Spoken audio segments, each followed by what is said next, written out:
की। भारत माता की। भारत माता की। हम ये पावन धरती का बारंबार प्रणाम करित है।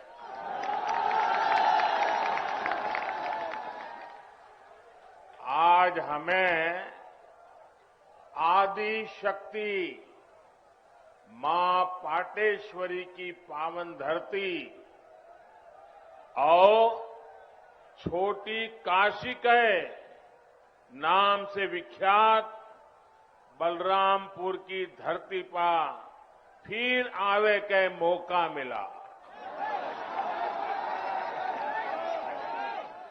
आपसे हमें खूब आशीर्वाद मिला है।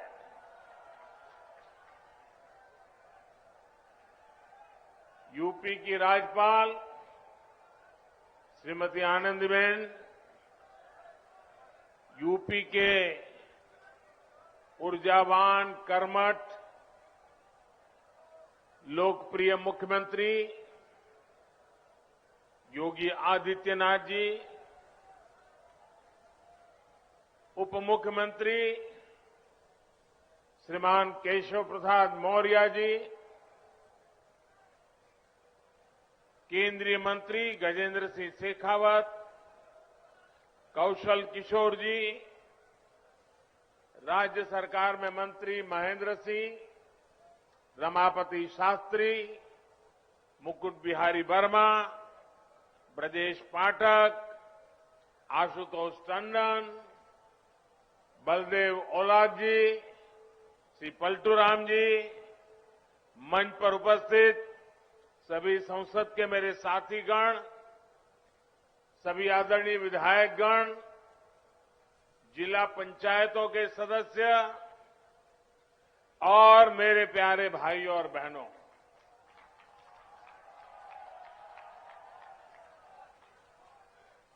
क्रांतिकारियों की इस धरती ने देश के स्वतंत्रता संग्राम में अपना अमूल्य योगदान दिया है। राजा देवी बख्श सिंह, राजा कृष्ण दत्तराम और पृथ्वीपाल सिंह जैसे पराक्रमियों ने अंग्रेजी शासन से लोहा लेने में कोई कसर बाकी नहीं छोड़ी थी।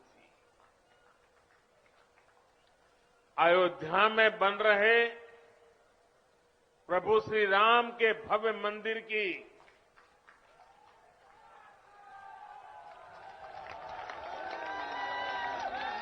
जब जब बात होगी, बलरामपुर रियासत के महाराजा पाटेश्वरी प्रसाद सिंह के योगदान का उल्लेख जरूर होगा। बलरामपुर के लोग तो इतने पारखी है कि उन्होंने नानाजी देशमुख और अटल बिहारी वाजपेयी के रूप में दो भारत रत्नों को गढ़ा है, उन्हें संवारा है। साथियों, राष्ट्र निर्माताओं और राष्ट्र रक्षकों की इस धरती से मैं आज देश के उन सभी वीर योद्धाओं को भी श्रद्धांजलि दे रहा हूं जिनका 8 दिसंबर को हेलीकॉप्टर हादसे में निधन हो गया। भारत के पहले chief of defence staff general Bipin Rawat ji का जाना हर भारत प्रेमी के लिए, हर राष्ट्र भक्त के लिए बहुत बड़ी क्षति है। जनरल बिपिन रावत जी जितने जांबाज थे, देश की सेनाओं को आत्मनिर्भर बनाने के लिए जितनी मेहनत करते थे, पूरा देश उसका साक्षी रहा है। एक सैनिक सिर्फ उसी समय तक सैनिक नहीं रहता जितने दिन वो सेना में रहता है। उसका पूरा जीवन एक योद्धा की तरह होता है। अनुशासन, देश की आन बान शान के लिए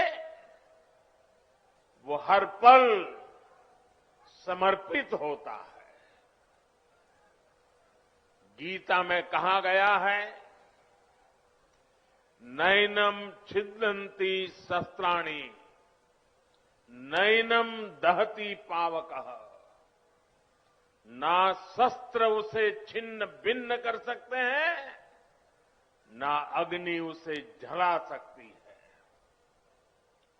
जनरल बिपिन रावत आने वाले दिनों में अपने भारत को नए संकल्पों के साथ वे जहां होंगे वहां से भारत को आगे बढ़ते हुए देखेंगे। देश की सीमाओं की सुरक्षा बढ़ाने का काम, बॉर्डर इंफ्रास्ट्रक्चर को मजबूत करने का काम, देश की सेनाओं को आत्मनिर्भर बनाने का अभियान, तीनों सेनाओं में तालमेल सुदृढ़ करने का अभियान, ऐसे अनेक काम तेजी से आगे बढ़ता रहेगा। भारत दुख में है, लेकिन दर्द सहते हुए भी हम ना अपनी गति रोकते हैं और ना ही हमारी प्रगति। भारत रुकेगा नहीं, भारत थमेगा नहीं। हम भारतीय मिलकर और मेहनत करेंगे। देश के भीतर और देश के बाहर बैठी हर चुनौती का मुकाबला करेंगे। भारत को और शक्तिशाली और समृद्ध बनाएंगे। साथियों, यूपी के सपूत देवरिया के रहने वाले ग्रुप कैप्टन वरुण सिंह जी का जीवन बचाने के लिए डॉक्टर जी जान से लगे हुए हैं। मैं मां पाटेश्वरी से उनके जीवन की रक्षा की प्रार्थना करता हूं। देश आज वरुण सिंह जी के परिवार के साथ है। जिन वीरों को हमने खोया है, उनके परिवारों के साथ है। भाई और बहनों, राष्ट्र प्रथम की भावना को सर्वोपरि रखते हुए देश आज हर वो काम कर रहा है जो 21वीं सदी में हमें नई ऊंचाई पर ले जाए। देश के विकास के लिए ये भी बहुत जरूरी है कि पानी की कमी कभी बाधा न बने। इसलिए देश की नदियों के जल के सदुपयोग हो, किसानों के खेत तक पर्याप्त पानी पहुंचे, ये सरकार की सर्वोच्च प्राथमिकताओं में से एक है। सरयू नहर राष्ट्रीय परियोजना का पूरा होना इस बात का सबूत है कि जब सोच ईमानदार होती है तो काम भी दमदार होता है।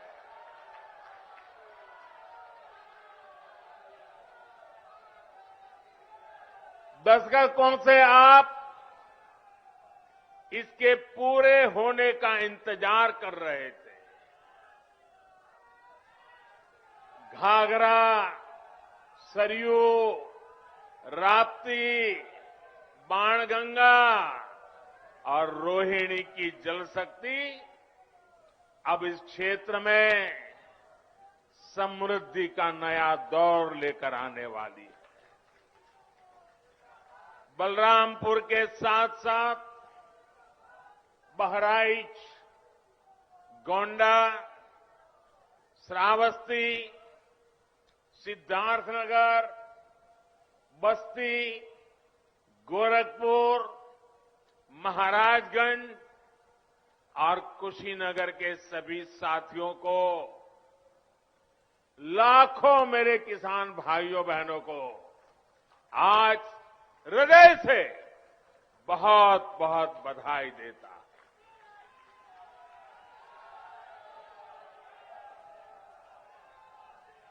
बारिश के मौसम में इस क्षेत्र में जो परेशानियां आती हैं, उनका हल निकालने में इससे मदद मिलेगी।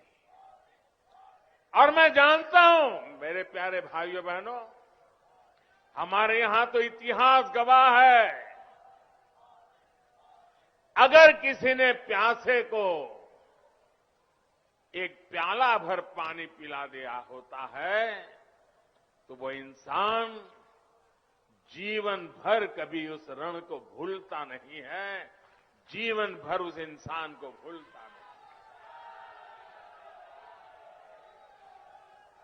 और आज लाखों किसानों के प्यासे खेत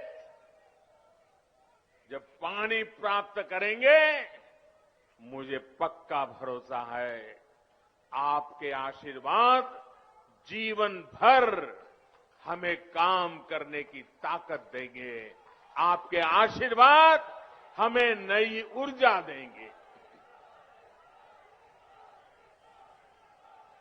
भाइयों बहनों,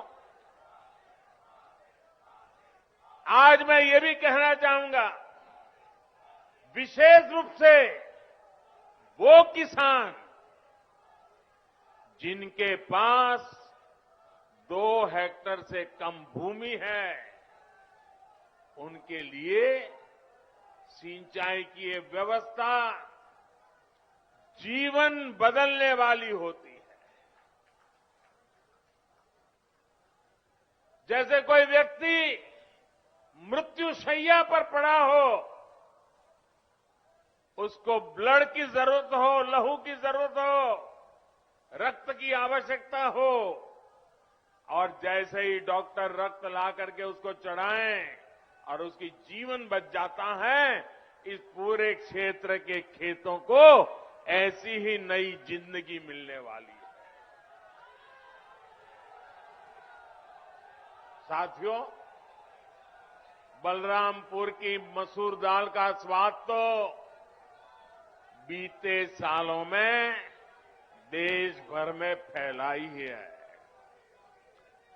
अब पारंपरिक फसलों के साथ साथ इन क्षेत्रों के किसान अधिक दाम देने वाली, अधिक आय देने वाली दूसरी फसलों की खेती भी व्यापक रूप से कर पाएंगे। साथियों, सार्वजनिक जीवन में मुझे एक लंबे समय से काम करने का सौभाग्य मिला है। मैंने पहले की कितनी ही सरकारें देखी है, उनका कामकाज भी देखा है। इस लंबे कालखंड में जो मुझे सबसे अधिक अखरा, जिससे मुझे सबसे ज्यादा पीड़ा हुई है, वो है देश के धन, देश के समय और देश के संसाधनों का दुरुपयोग। उसका अपमान। सरकारी पैसे हैं तो मुझे क्या, मेरा क्या, ये तो सरकारी है। ये सोच देश के संतुलित और संपूर्ण विकास में सबसे बड़ी रुकावट बन गई है। इसी सोच ने सरयू नहर परियोजना को लटकाया भी भटकाया भी। आज से करीब 50 साल पहले इस पर काम शुरू हुआ था। आप सोचिए 50 साल के बाद आज इसका काम पूरा हो रहा है। जब इस परियोजना पर काम शुरू हुआ था, ये सिर्फ यहां के नागरिक नहीं, देश के नागरिक भी इस बात को समझे, हिंदुस्तान का हर नागरिक समझे, हिंदुस्तान का मेरा नौजवान समझे, जो अपने उज्जवल भविष्य की कामना करता है, वो मेरा देश का हर नौजवान समझे। साथियों, जब इस परियोजना पर काम शुरू हुआ था तो इसकी लागत 100 करोड़ रुपए से भी कम थी। जरा आप बोलेंगे कितनी लागत थी उस समय जब शुरू होना था तब? कितनी थी? कितनी थी? 100 करोड़। और आज कहां पहुंचा मालूम है? आज ये लगभग 10,000 करोड़ रुपए खर्च करने के बाद पूरी हुई है। 10,000 करोड़ कितना? कितना? पहले होना था 100 करोड़ में, आज हुआ 10,000 करोड़ में। ये पैसा किसका था भाइयों? ये पैसा किसका था? ये धन किसका था? आपका था कि नहीं था? इसके मालिक आप थे कि नहीं थे? आपके मेहनत का एक एक रुपया सही समय पर सही काम के लिए उपयोग होना चाहिए था कि नहीं होना चाहिए था? जिन्होंने नहीं किया वे आपके गुनहगार है कि नहीं है? आपके गुनहगार है कि नहीं है? ऐसे लोगों को आप सजा देंगे कि नहीं देंगे? पक्का देंगे? मेरे प्यारे भाइयों बहनों, पहले की सरकारों की लापरवाही की 100 गुना ज्यादा कीमत इस देश को चुकानी पड़ी है। हमारे इस क्षेत्र के लाखों किसानों को भी अगर सिंचाई का यही पानी अगर 20 साल 30 साल पहले मिला होता, आप कल्पना कर सकते थे? अगर मेरे किसान के पास पानी होता, पिछले 25-30 साल में पानी उसके पास पहुंचा होता, तो वो सोना पैदा करता कि नहीं करता? देश का खजाना भर देता कि नहीं भर देता? अपने बच्चों की शिक्षा दीक्षा अच्छी कर पाता कि नहीं कर पाता? भाइयों बहनों, दशकों से इस देरी की वजह से मेरे यहां के किसान भाइयों बहनों का भी अरबों खरबों रुपयों का नुकसान हुआ है। वैसे साथियों, जब मैं आज दिल्ली से चला तो सुबह से मैं इंतजार कर रहा था कि कब कोई आएगा, कहेगा कि मोदी जी इस योजना का फीता तो हमने काटा था, ये योजना तो हमने शुरू की थी।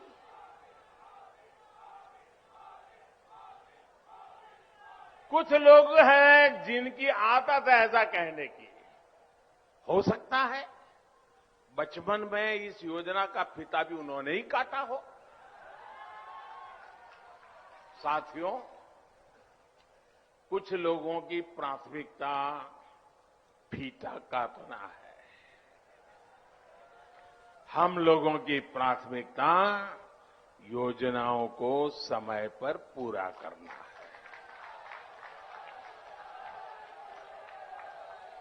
2014 में जब मैं सरकार में आया था तो ये देखकर हैरान था कि देश में सिंचाई की 99 बड़ी परियोजनाएं, 99 परियोजनाएं जो देश के अलग अलग कोनों में दशकों से अधूरी पड़ी है। हमने देखा कि सरयू नहर परियोजना में कितनी ही जगहों पर नहरें आपस में जुड़ी ही नहीं थी, पानी आखिरी छोर तक पहुंचाने की व्यवस्था ही नहीं थी। सरयू नहर परियोजना में जितना काम 5 दशक में हो पाया था, उससे ज्यादा काम हमने 5 साल से पहले करके दिखाया है। साथियों, यही तो डबल इंजन की सरकार है। यही तो डबल इंजन सरकार के काम का रफ्तार है। और आप याद रखिए, योगी जी के आने के बाद हमने बाण सागर परियोजना का लोकार्पण किया। कुछ दिन पहले ही अर्जुन सहायक नहर परियोजना का लोकार्पण किया। इसी हफ्ते गोरखपुर में जो फर्टिलाइजर कारखाने और एम्स का लोकार्पण किया गया, उनका भी बरसों से इंतजार हो रहा था। कुशीनगर इंटरनेशनल एयरपोर्ट की भी फाइलें बरसों से चल रही थी, लेकिन इस एयरपोर्ट को भी शुरू करवाने का काम डबल इंजन की सरकार ने ही किया है। साथियों, हमारी सरकार किस तरह बरसों पुराने सपनों को साकार कर रही है, इसका एक और उदाहरण केन बेतवा लिंक परियोजना भी है। सालों से इस परियोजना की मांग हो रही थी। अभी 2-3 दिन पहले ही कैबिनेट ने इस परियोजना को स्वीकृति दे दी है और इस पर 45,000 करोड़ रुपए खर्च किए जाएंगे। ये उत्तर प्रदेश को इतनी बड़ी सौगात मिल रही है, 45,000 करोड़ रुपए खर्च किए जाएंगे। ये परियोजना बुंदेलखंड को जल संकट से मुक्ति दिलाने में बड़ी भूमिका निभाएगी। भाइयों और बहनों, आज देश में आजादी के बाद पहली ऐसी सरकार है जो छोटे किसानों की सूद ले रही है। पहली बार 2 हेक्टेयर से कम भूमि वाले छोटे किसानों को सरकारी लाभ से, सरकारी सुविधा से जोड़ा गया है। बीज से लेकर बाजार तक, खेत से लेकर खलिहान तक उनकी हर तरह से मदद की जा रही है। इन छोटे किसानों के बैंक खातों में पीएम किसान सम्मान निधि के हजारों करोड़ रुपए सीधे भेजे जा रहे हैं। उनकी आय बढ़ाने के लिए उन्हें खेती से जुड़े अन्य विकल्पों की तरफ भी प्रेरित किया जा रहा है। ऐसे विकल्प जिसमें बहुत बड़ी जमीन की उतनी जरूरत नहीं पड़ती, उन्हें इसका मार्ग दिखाया जा रहा है। इसी सोच के साथ पशुपालन हो, मधुमक्खी पालन हो या फिर मछली पालन, इनके लिए राष्ट्रीय स्तर नई योजनाएं शुरू की गई है। आज भारत दूध उत्पादन के मामले में दुनिया में अग्रणी है ही। लेकिन आपको जानकर के खुशी होगी, आज हम शहद, हनी, मधु, आज हम शहद निर्यातक के रूप में भी विश्व में अपना स्थान बना रहे हैं। हमारी सरकार के प्रयासों की वजह से बीते 7 वर्षों में शहद का निर्यात बढ़कर करीब करीब 2 गुना हो गया है और इससे किसानों की 700 करोड़ रुपए से ज्यादा की कमाई हुई है। भाइयों और बहनों, किसान की आय बढ़ाने का एक और विकल्प बायोफ्यूल भी है। हम खाड़ी का तेल से चलाते थे, अब हम झाड़ी का तेल भी लेकर के आ रहे हैं। बायोफ्यूल की अनेक फैक्ट्रियां यूपी में बनाई जा रही हैं। बदायूं और गोरखपुर में बायोफ्यूल के बड़े कॉम्प्लेक्स बनाए जा रहे हैं। यहां पास में गोंडा में भी इथेनॉल का एक बड़ा प्लांट बन रहा है। इसका लाभ इस क्षेत्र के बहुत से किसानों को होगा। गन्ने से इथेनॉल बनाने के अभियान में भी यूपी अग्रणी भूमिका की ओर बढ़ रहा है।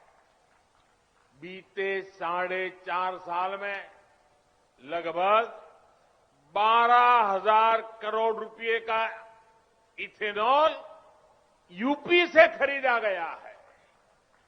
योगी जी की सरकार जब से आई है, तब से गन्ने के भुगतान में भी बहुत तेजी आई है। एक समय 2017 से पहले का भी था, जब गन्ना किसान सालों साल बकाया मिलने के लिए इंतजार करते थे। पिछली सरकारों के दौरान जहां 20 से अधिक चीनी मिलों में ताला लग गया, वहीं योगी जी की सरकार ने इतनी ही चीनी मिलों का विस्तार और आधुनिकीकरण किया है। मैं आज बलरामपुर से देश भर के किसानों को एक विशेष निमंत्रण भी देना चाहता हूं और मैं चाहूंगा सिर्फ उत्तर प्रदेश के नहीं, देश भर के किसान मेरे इस निमंत्रण का स्वीकार करें और मेरे साथ जुड़े। मेरा निमंत्रण किस बात का है? इसी महीने 5 दिन के बाद 16 तारीख को, 16 दिसंबर को सरकार प्राकृतिक खेती पर, नेचुरल फार्मिंग पर एक बहुत बड़ा आयोजन करने जा रही है।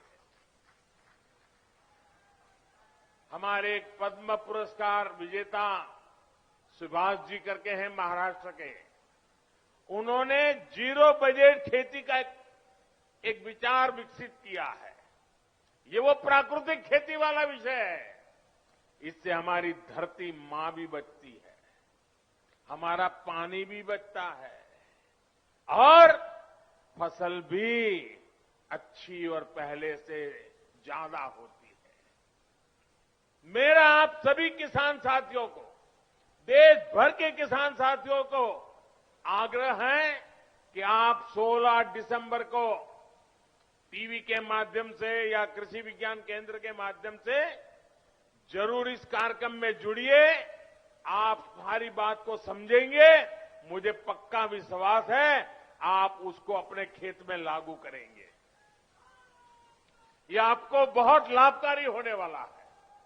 साथियों, आपकी हर जरूरत को ध्यान में रखते हुए आपका जीवन आसान बनाने के लिए हम दिन रात मेहनत कर रहे हैं। इसकी छाप आपको प्रधानमंत्री आवास योजना के तहत बन रहे गरीब के पक्के घर में भी दिखेगी। पीएम आवास के तहत मिल रहे घरों में इज्जत घर यानी शौचालय है, उज्ज्वला की गैस है, सौभाग्य योजना का बिजली कनेक्शन है, उजाला का एलईडी बल्ब है, हर घर जल योजना के तहत मिल रहा पानी का कनेक्शन है।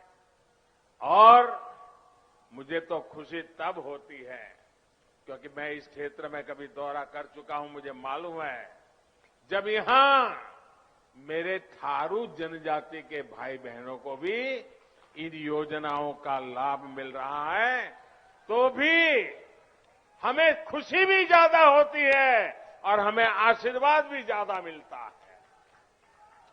साथियों, हमारे यहां सदियों से एक तौर तरीका चला आ रहा है कि घर होगा, मेरी माताएं बहनें मेरी बात जरूर समझें और मेरे पुरुष भाई भी अपने घर में बताएं।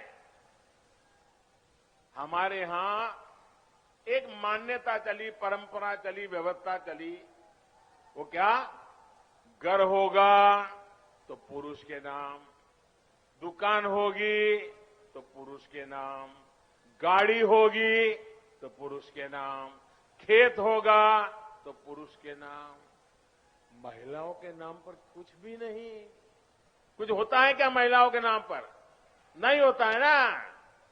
मैं आपकी पीड़ाएं जानता हूं बराबर माताएं बहनें, और इसलिए हमने क्या किया, मुझे खुशी है, हमने क्या किया, पीएम आवास योजना के तहत जो घर बन रहे हैं ना, ज्यादातर घरों का मालिकाना हक हमने हमारी माताओं, बहनों, बेटियों को दे दिया है। इस वजह से देश में ऐसी बहनों की संख्या में बहुत अधिक वृद्धि हुई है जिनके अपने नाम पर कम से कम एक प्रॉपर्टी तो है।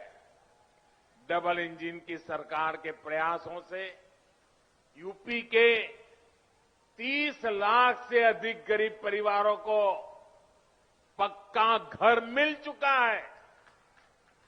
आने वाले दिनों में और भी ज्यादा नए घर बनाने के लिए अभी हमारी सरकार ने 2 लाख करोड़ रुपए से अधिक का प्रावधान किया है।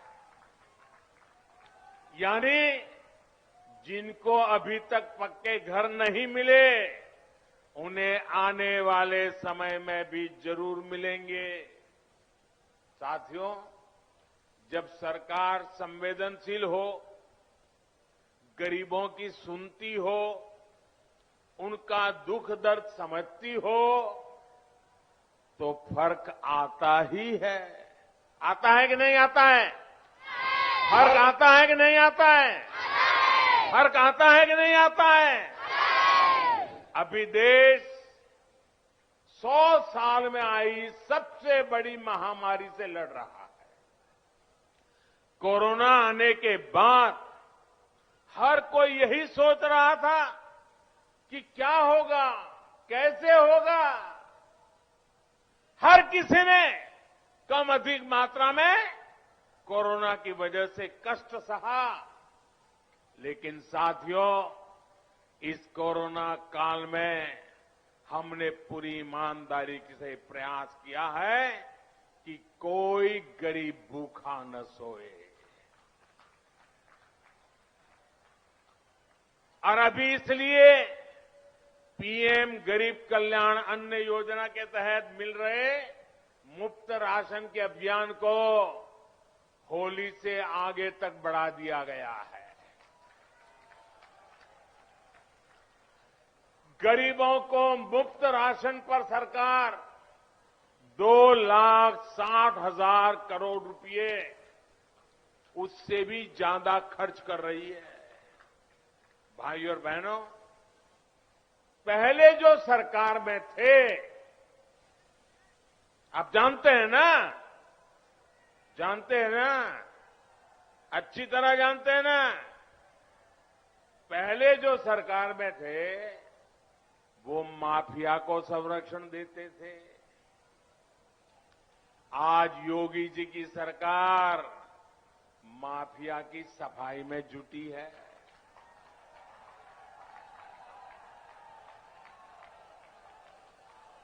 तभी तो यूपी के लोग कहते हैं फर्क साफ है। पहले जो सरकार में थे वो बाहुबलियों को बढ़ाते थे।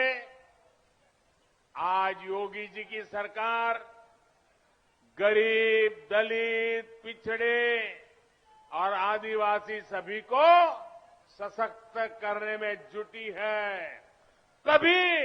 तभी तो यूपी के लोग कहते हैं फर्क साफ है।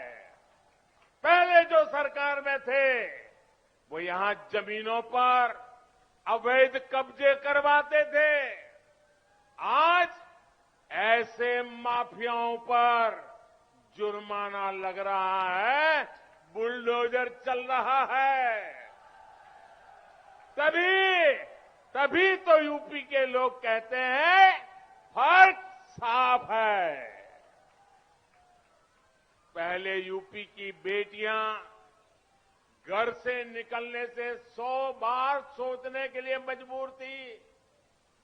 आज अपराधी गलत काम से पहले 100 बार सोचता है।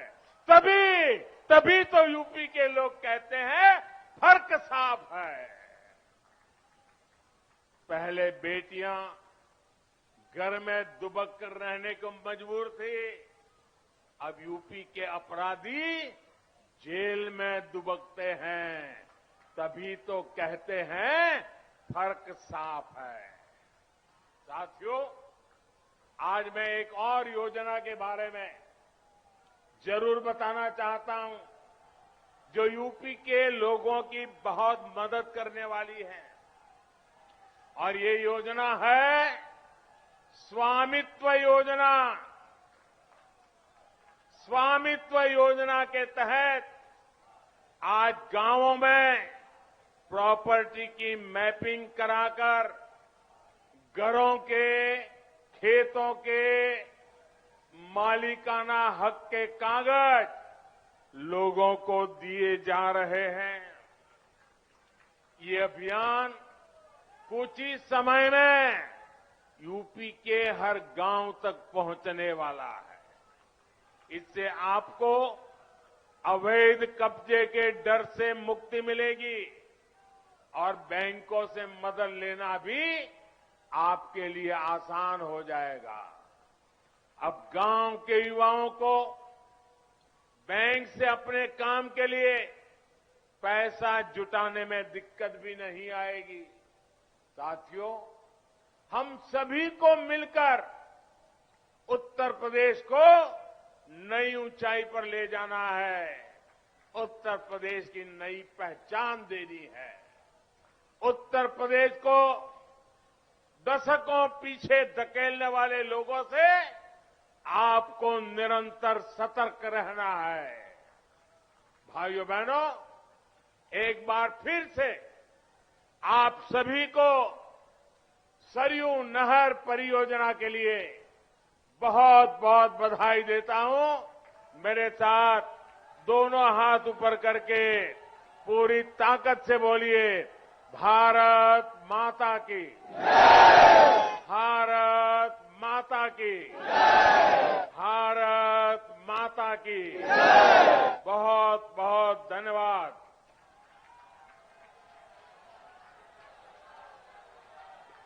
बहुत बहुत धन्यवाद माननीय, आपके ओजस्वी संबोधन के लिए। हमेशा की तरह इस बार भी आपने सब में नई ऊर्जा, नई शक्ति भर दी आत्मनिर्भर भारत के निर्माण के लिए।